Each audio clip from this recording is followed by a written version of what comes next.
We acknowledge the traditional owners of country throughout Australia and recognise their continuing connection to land, waters and culture. We pay our respects to their elders past, present and emerging.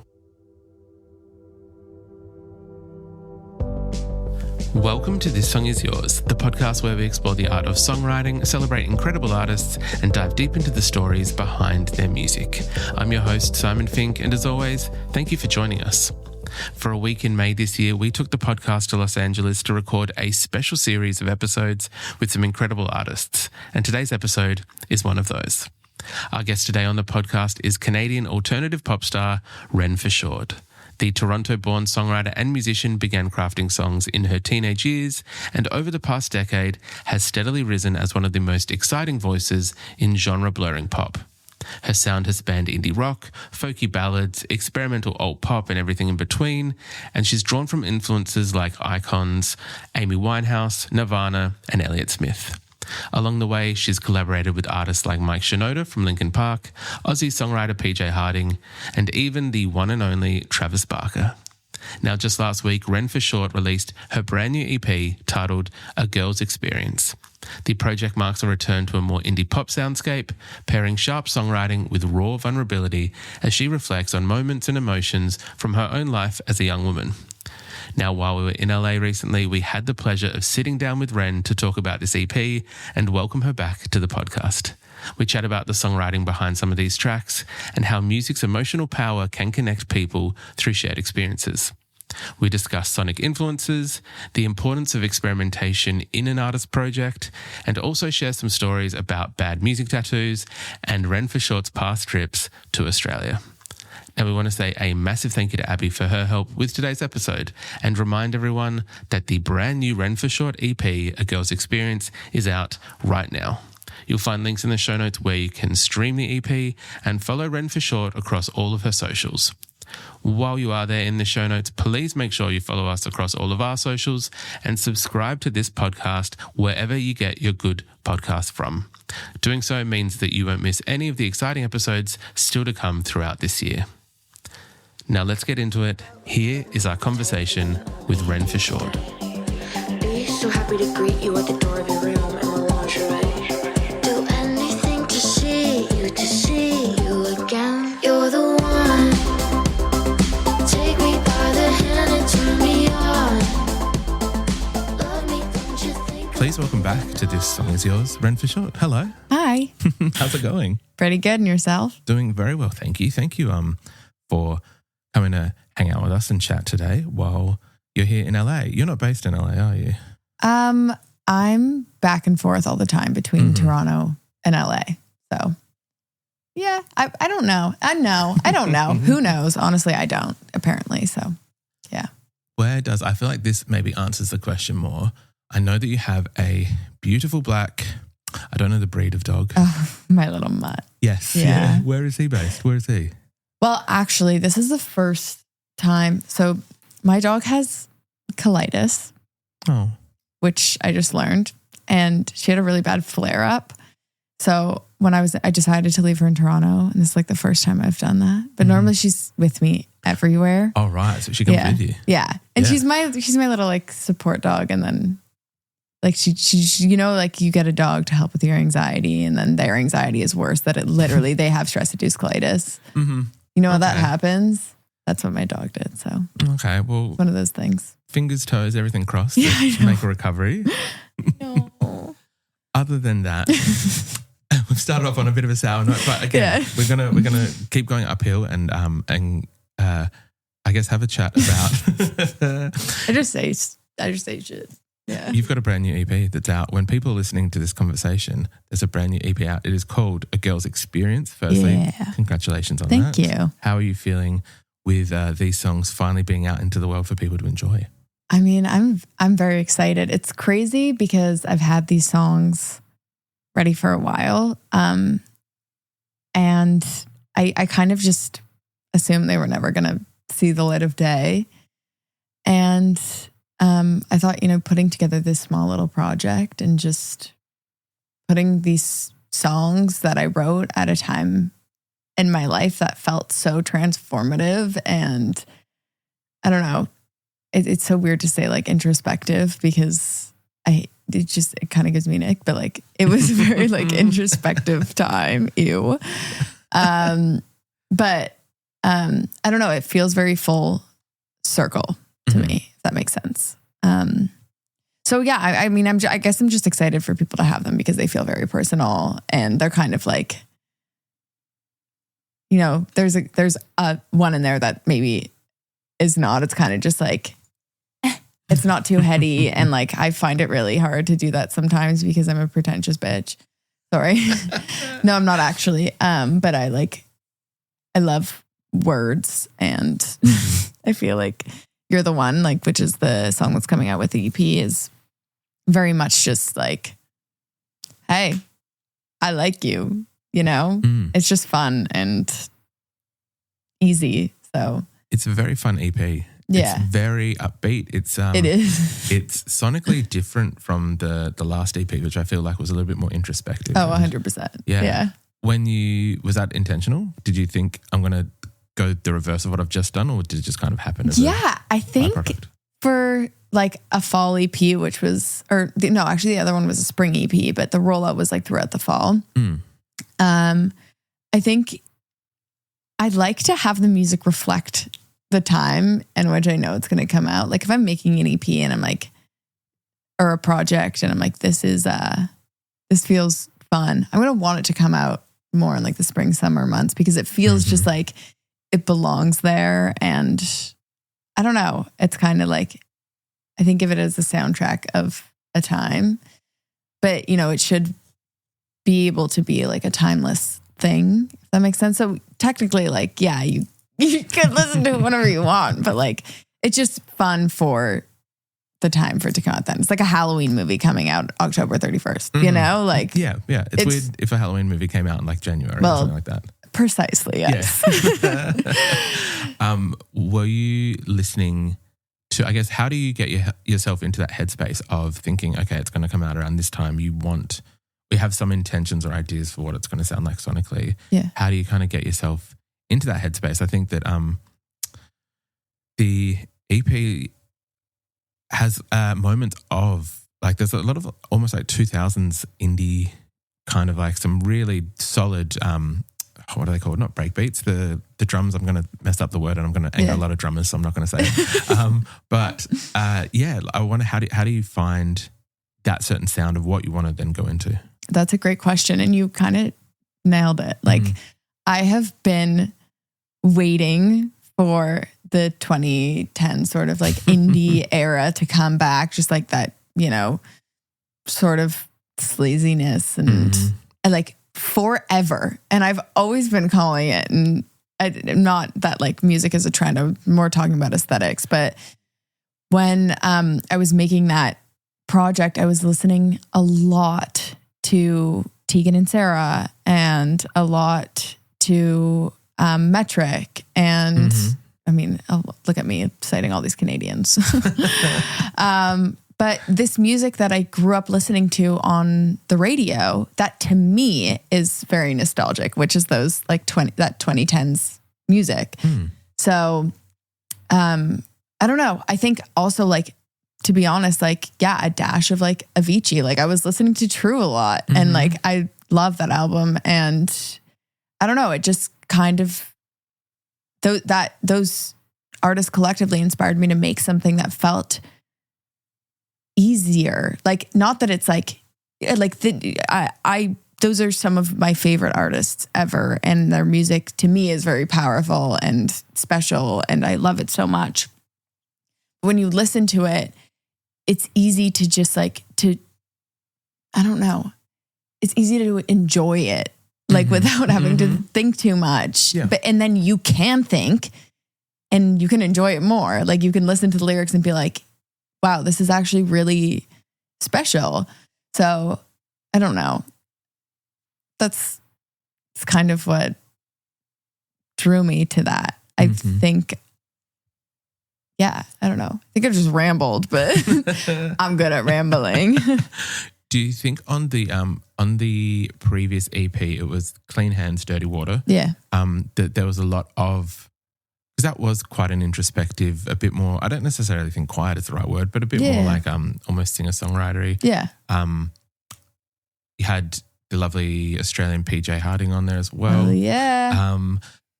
Do you think that almost as like sometimes I find musicians, songwriters, not that, as you said, like things aren't cyclical or like trends, but I think that sometimes if you do one thing, you then want your next thing to be not a repeat of that, and you're wanting to kind of keep some form of creative muscle flexed or like exercised or whatever the right word is for that. That's great, And I wonder, like, do you think that's kind of where that came from in terms of doing the quieter thing, and then the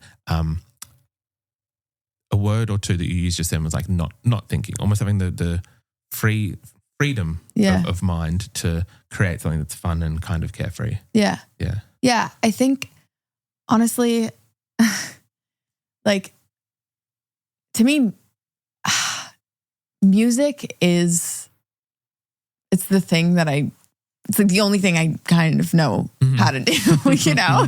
And for me, I think it's important for all artists, literally in any medium, to try something different. Like you can't always do the same thing, and you can't get better, I think, if you aren't like dipping your toes into other things. I don't know. Like I will write, you know, a freaking jazz song. I'll never put it out, but like I will do it, you know? I think, I don't know. It's just, there's so many things that you can pull from so many genres and styles of music that can improve or inspire what you're making. So I think what I did was I really, you know, went into that. And yeah, there's always been elements of both of those things, I think, in my music, from my first EP to now. And I think these are just a little bit more separated. I wanted the worlds on these to feel more cohesive. Like I wanted it to feel like, oh, well, now you know that like I have a project that is more singer-songwriter-y. And oh, now, you know, I have a project that's more fun to listen to with a group of people. Like, I just think that having those options and having that, I don't know, range of genre is pretty, like, I don't know, important. And I don't know, I feel like a lot of artists have done it, and, you know, sometimes it doesn't land, and that's fine. Like, it's not guaranteed that you're going to do something that's, you know, more singer-songwriter and introspective and people are going to connect with it. Like, that's not necessarily what. I feel that these days artists and songwriters are more multi-dimensional than previous generations. And 100%. I don't think that's any shade against, like, you know, artists no, yeah. from the 70s or 80s. Yeah. But I feel like maybe based on like access to technology, oh my God, what is the word? Not access, exposure to like different kind of genres means that you are like, artists are multi-layered and multifaceted, and there's different things going on. And I think it is kind of cool that you can like flex different muscles and go, cool, like I've got like a country thing, I've got like an EDM thing, I've got whatever it may be, you know, things like that. Yeah, I think like back in the day, like I listened to a lot of like classic rock and like a lot of, you know, music from the 60s, 70s. And I think, I mean, at that time, I think it was just so much less financially feasible to go and do something different, because the guarantee of people connecting with that was like, people obviously were a lot less open-minded back then, just in general, you know? Yeah. And we've evolved. And I really like, I think like, I don't know, there's a lot of art, like even like Lil Peep and like Billie Eilish, like these artists really like dove into different realms. Like Avicii too, we were just talking about like country EDM, you know, like, I mean, Addicted to You is like, what is the word that I'm trying to find? The genre. Oh my goodness. It's more like soul-y, like it's jazzy, like it has like oomph, but it's EDM. Like it's so cool that people are able to do that so much more openly now, because, you know, people will resonate with some things and people will resonate with others. Like some things are just going to hit for people and some things aren't. Like Billie Eilish literally wrote Bad Guy and Birds of a Feather. Yeah. Like those two songs are so different, but it's her, you know? Yeah. Like, so I don't know. It's cool. I mean, and if you have your groove and you're rocking with your groove and your thing is your thing and you're committed to like a style of music, that's also so awesome and so wildly impressive to do, to just create under the same umbrella of whatever. 100% agreed. It's so impressive. So, I mean, but both things are great. I don't know. I feel that, that there's a thing of if you try too many things, you're almost looked at as like trying, like it's almost looked at as a poor perception. But then if you do the same thing time and time again, like you can't win because it's a one-trick pony kind of deal. So I feel like it's a good thing. Like nobody can win anything ever. Exactly. Like it's just not possible. So let's just settle that right now. You heard it here live. The EP touches on thematically, it is called A Girl's Experience. And I imagine that while maybe not directly, and please correct me for any of this, if any of this isn't correct, that the experiences aren't necessarily dealt with directly on this song, but maybe more so in a general sense of what it is like to be a female identifying person in 2025 these days. Yeah. I mean, absolutely. I think for me, I just put A Girl's Experience because it was like, I'm a girl. This is my experience. Like it's literally so plain and simple, but I also just feel like it embodies a community and you don't have to be a girl. Like you don't have to be like, I don't know. It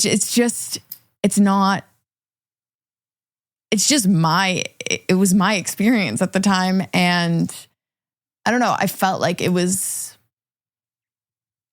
talking about this the other day because it's just it is kind of stupid, but it's like, it really is just my experience.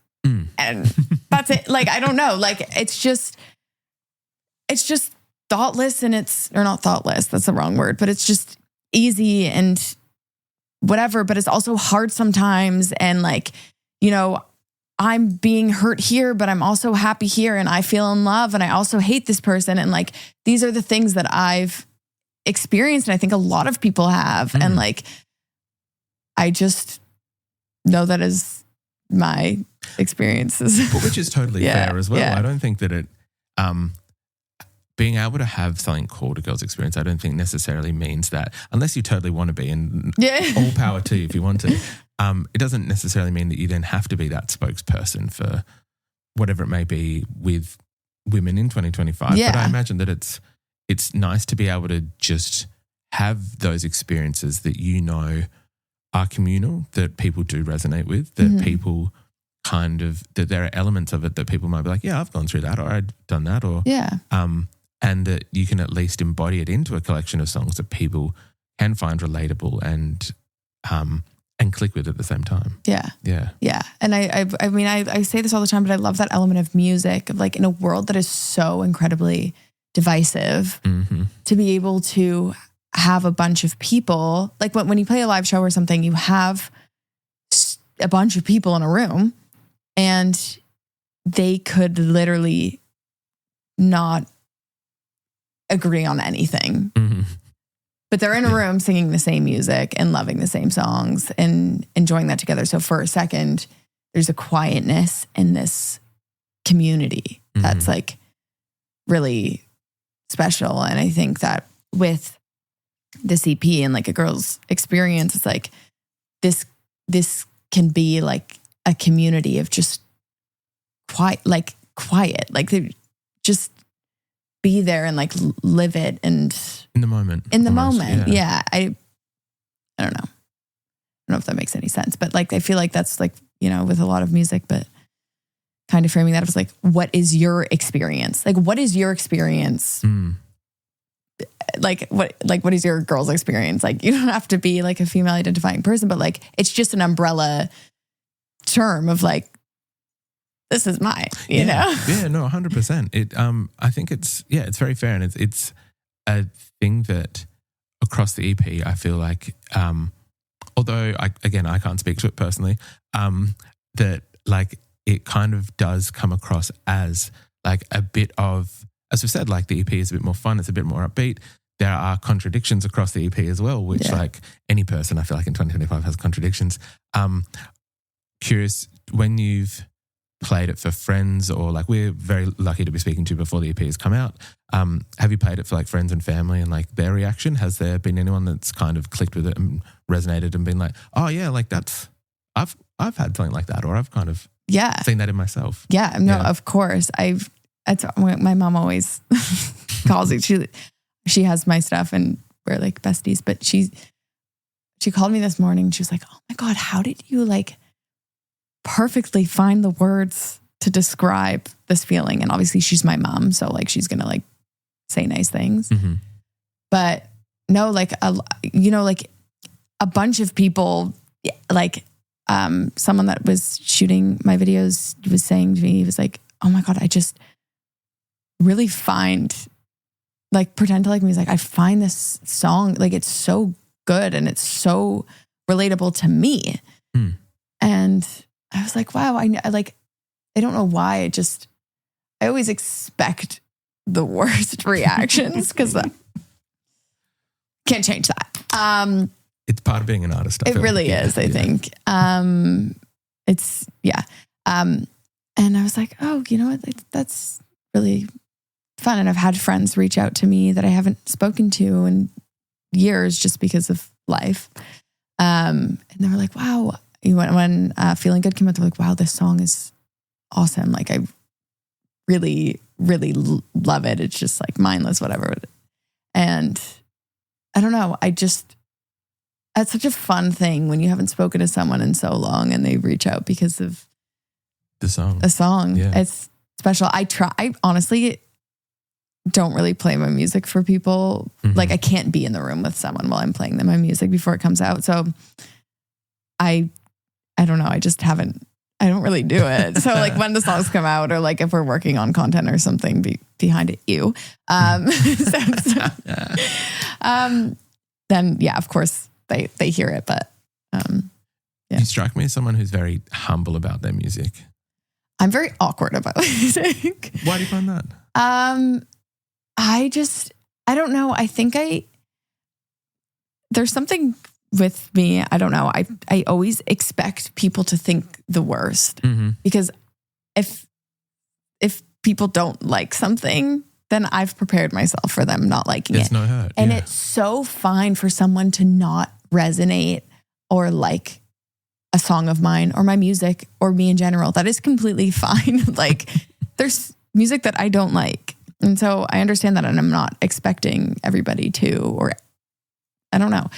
So I think for me, I have to try my best to disconnect my worth from people's perception of me and my music, because it's just not worth the feeling of hurt and failure.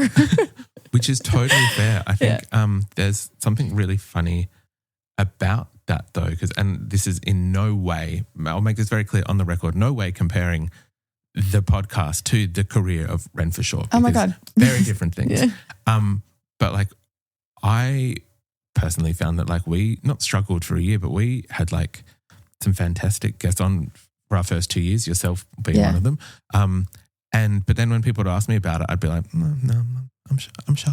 Like, do you know what I mean? It's my God, absolutely. You want to like, you picture something in your head, you picture failure in your head, and you want to,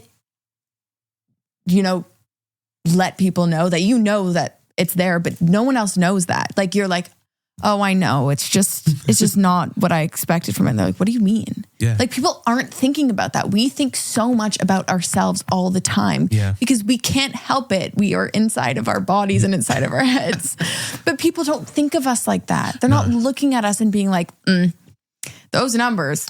Yeah. It doesn't happen like that. It just doesn't. And we're so fucking like, I don't know if I can swear. So fucking like surrounded by numbers and algorithms and just these concrete things that we're told matter.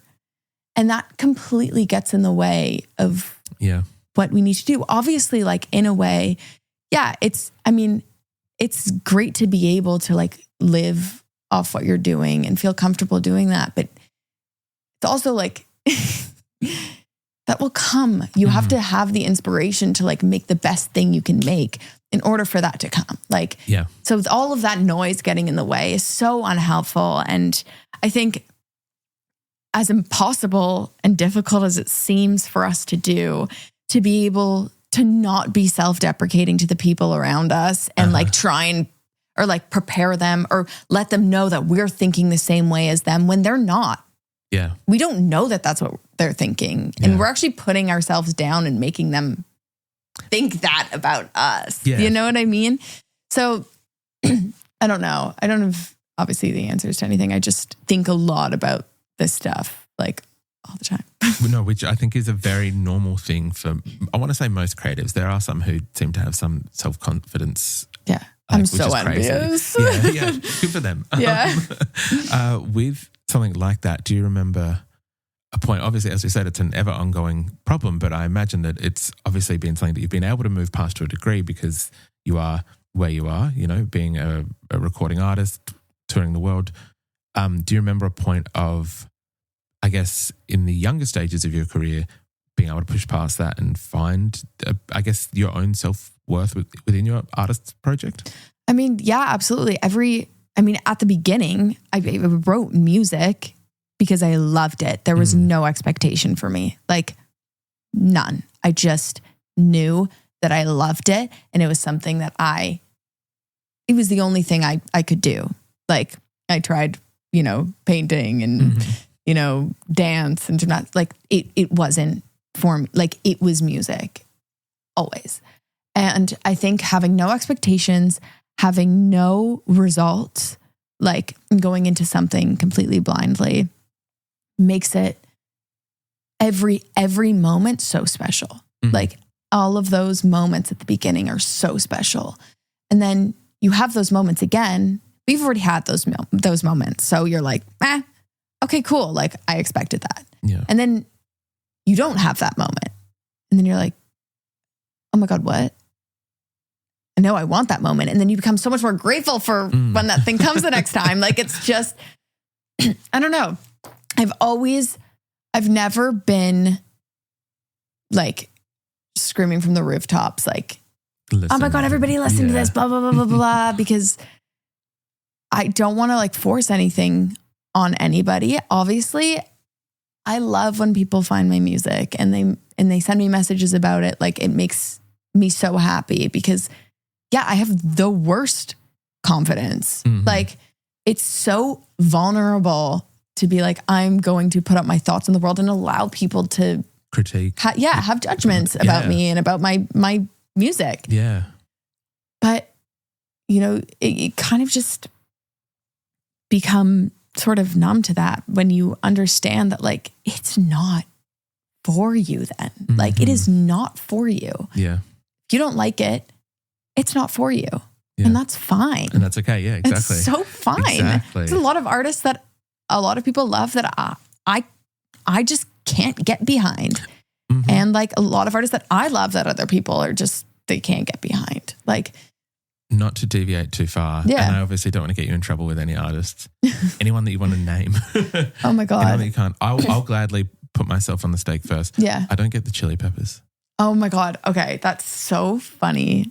Okay. Because for the longest time, I thought the same thing. And it was a big point of contention in my family because my mom loves the Chili Peppers.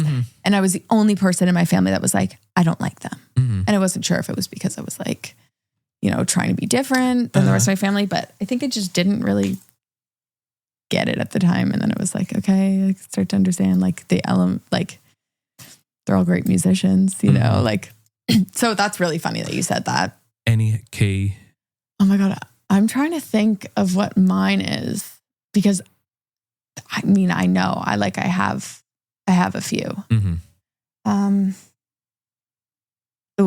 I'm gonna have to come back because it'll come. We can circle. Yeah. Before, when you were saying starting out and like writing, do you remember who you were kind of listening to and who influenced you when you first started writing music? Oh my God, yes, absolutely. I grew up around a lot of music, like just listening to music. It was a big part of our lives, and to me, Amy Winehouse was a massive one for me. Amy Winehouse, we had a live tape that we would watch all the time. And then there was a Radiohead CD that we had. And it was a live performance. It was from years ago. And it might have been Pablo Honey. I don't remember what it was, but it was on a tour. I don't remember what tour it was, but or right after Pablo Honey had come out. But we watched that all the time. Mm-hmm. It was very special to me. Like they're all babies. Bob Dylan was huge for me. Huge. Mm-hmm. Stevie Wonder was huge. Like and I think, I don't know, like the first music I found on my own was like Bon Iver, From a Forever Ago, Jake Bugg, self-titled Jake Bugg, the Radio Department. Mm-hmm. These were all like huge influences to me on the earlier stuff, and Nirvana. Like, Kurt Cobain, I was really really a big inspiration on the first EP that I had. And, I grew up with that music, and Pearl Jam, funny enough, like people love to hate Pearl Jam. I love Pearl Jam. I feel like Pearl Jam is having a giant resurgence at the moment. Yeah. I mean, I love it. I love Pearl Jam. I love Eddie Vedder. Mm-hmm. Pretty eclectic taste then. Yeah. I think I just had two parents that loved music, and they loved different music. And then I found my own music, and I was,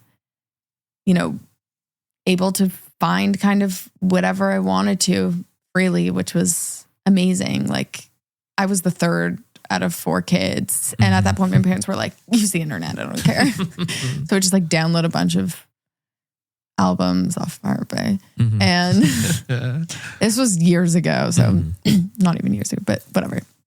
And there wasn't Spotify yet, I don't think. And I just, I don't know, loved it. I loved being able to find my own stuff. I think that's always the nice part about like those teenage years or like younger years, is finding what your parents listen to and being influenced by that, and like Stevie Wonder, as you said, and artists in generations before. But it is always nice to find like your own, like Jeff Buckley or like Bon Iver, as you said, or I know, who was it?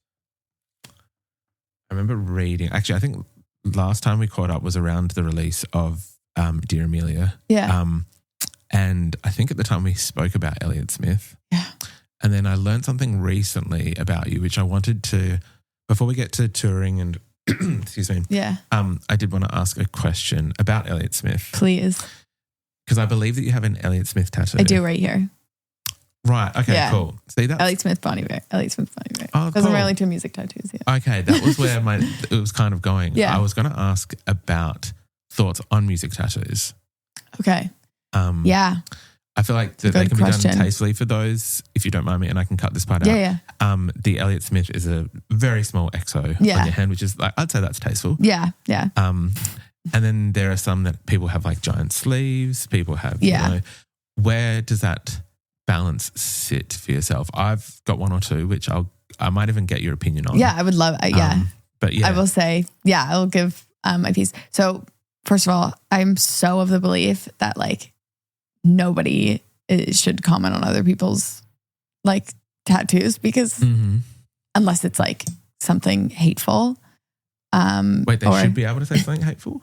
No. Oh, no, we like, if someone has a tattoo, no, hell no. If somebody has a tattoo and it's like a shitty portrait of an artist, whatever, that was their choice. If someone has a hateful tattoo, nah. Like, gotcha. Okay. You can say something about that. You can critique that. That's shitty. Okay. Yeah. Sorry. Yeah. That's my, yeah. But I think, I don't know, like it's hard with, I don't know, getting tattoos about living people because, you know, someone has a Kanye West tattoo. Oh man. God, I'm sure a lot of people do. I wouldn't want that at all. Yeah.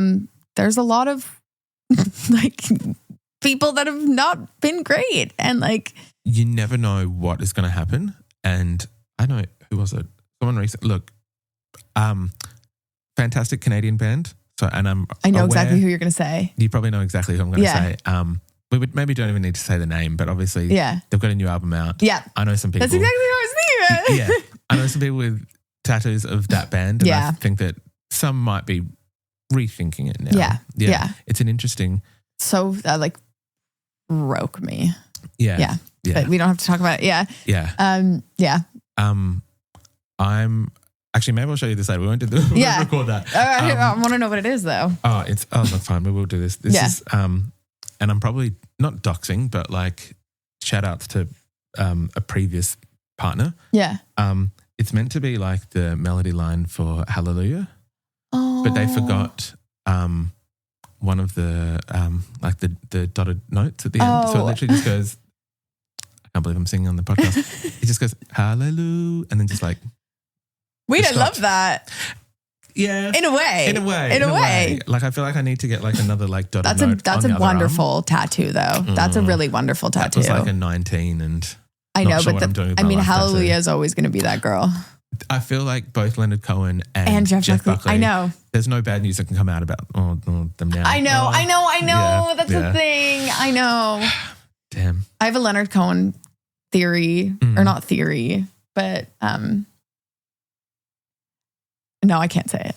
We'll talk about it. Yeah, we'll talk about it later. I do want to quickly ask, touring, whether we'll see some shows in support of the EP or like taking these songs onto the road. Well, as of now, I have, if anyone's from Toronto, hey, I have a show in Toronto at Lee's Palace, which is the coolest venue. Have you seen Scott Pilgrim vs. the World? Yes. So where they do the Battle of the Bands, that's the venue that it's at. Oh, at the end of the movie? Yeah. Oh, sick. Yeah. So I'm like so excited about that. I have like a big, oh my God, Scott Pilgrim fan. So that's what I have right now. I mean, hopefully waiting to hear some things, but yeah. Look, we'll keep our eyes peeled. Yeah, keep your eyes peeled like a banana. We'll make sure that there are all of your like social details, everything in the podcast show notes for people to be able to follow you. Awesome. I do have to ask as well, as mentioned before we started recording, we're in LA at the moment, but we're heading back to Australia later today. I know that you spent some time in, I want to say it was like 2023. It was in the 2023. Yeah. When it got cancelled. Your day got cancelled? Oh, hell yeah. Oh, man. All right. So sad. But I had so much fun otherwise. Did you get to play was it like a makeup gig with Youngblood? Yes. Yeah. That was crazy. That whole cool. thing. Oh my God. I've never, like, me and my band literally were on the phone with every like venue or bar or anything. And I DM'd Damon Albarn. I was like, yo, if we get the Gorillaz here, that'd be the craziest thing ever. Obviously he didn't respond, but like I did it. The attempt was there. This was all the day. Respect, it was all the day. 100%. Oh, yeah. Well, hopefully we'll get to see you back oh my in Australia God, at some I need point. to be back. Yeah. I love Australia. Yeah, more than welcome back anytime, my friends as we discussed. There. Yeah.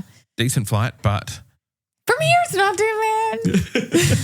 Not too bad. You go to sleep for most of it and then it's fine. It's not too bad. Yeah. I mean, last time I flew to Australia from here, the people in front of me had like a newborn baby and it was actually a really cute baby. She was lovely the whole flight.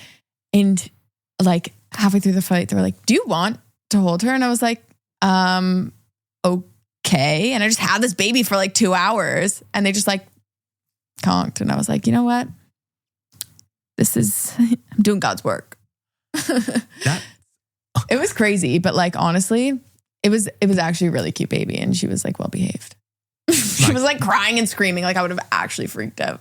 Lucked out with the baby itself, but 2 hours is actually like a very long time. It is a long time, but I was watching a movie, and like she was like bouncing on my lap, and Good on you, man. Look at that. It was crazy. Just kindness put out into the world. It just made me realize that I probably don't want to have a baby for a long while. Look, helped with whatever realization you kind of need. Yeah. Ren, we usually wrap things up by asking, I guess, what they're currently listening to for yourself at the moment. Is there anything that you've got on high rotation? I mean, I've been listening to so much Brandi Carlile. I honestly haven't listened to the Elton John album yet with Brandi Carlile, but I hate the new Spotify update. Sorry, Spotify, if you're hearing this, I love you, but please. Okay, I was watching this show on Apple TV. It's like for moms. Like, I can't explain it. It's called Your Friends and Neighbors. It's like John Hamm and Olivia Munn. Mm-hmm. It's like such a mom show. Like or at least my mom, like she would love it. But anyways, I'm like really enjoying watching it. But they played this song, What Would You Call Yourself by Fink, who I love. Like, I've listened to a couple of their songs, but this was just in such a great montage, and it's a beautiful song. So would recommend. Honestly, I let my Spotify DJ do a lot of the picking because I drive a lot when I listen to music, and it's like if I don't like a song, I just can click next and it'll have something ready for me. I'm trying to like rack my brain for what I've been listening to, but I've been listening to a lot more music than I have in the past, so that's good. Very fair. Yeah. I will ask, because you've got the tattoo, and because I feel like every guest that we've spoken to while we've been in LA this week has, when they've given us their recommendations, this one has come up 4 out of the 5 times. I feel like I know what you're going to say. Yeah. The new Bon Iver. Yeah. I knew you were going to say that. I loved it. I thought it was really great. Super different. Like, I have a Frama tattoo because I'm basic. Yeah. But to me, that's like just simply one of the best albums ever. Super different, but so good. Very like, different, but yeah. I listened to that driving down Sunset, which is, I don't know if you've done that drive yet, but it's like the best drive. It's just so much fun and easy. There's like not very many lights and you just cruise, and it was like the perfect backdrop for that. And nice. Sorry, please ask your question. I can talk forever. I did media training once and I never did it again. I did go down Sunset the other day, but it was in a something that we do not have in Australia yet, maybe. Yeah. Is the self-driving. The Waymo. Yes. How crazy is that thing? It was wild. And so like I tried to put on like music and listen to like Indian alternative, and it was good, but then there were just times where it was unsettling because you're trying to listen to the music and then you're like, there's no one. There's literally no one in this car. There's a skateboarder right in front of the car. Yeah. And the car has to know when to stop. Yeah.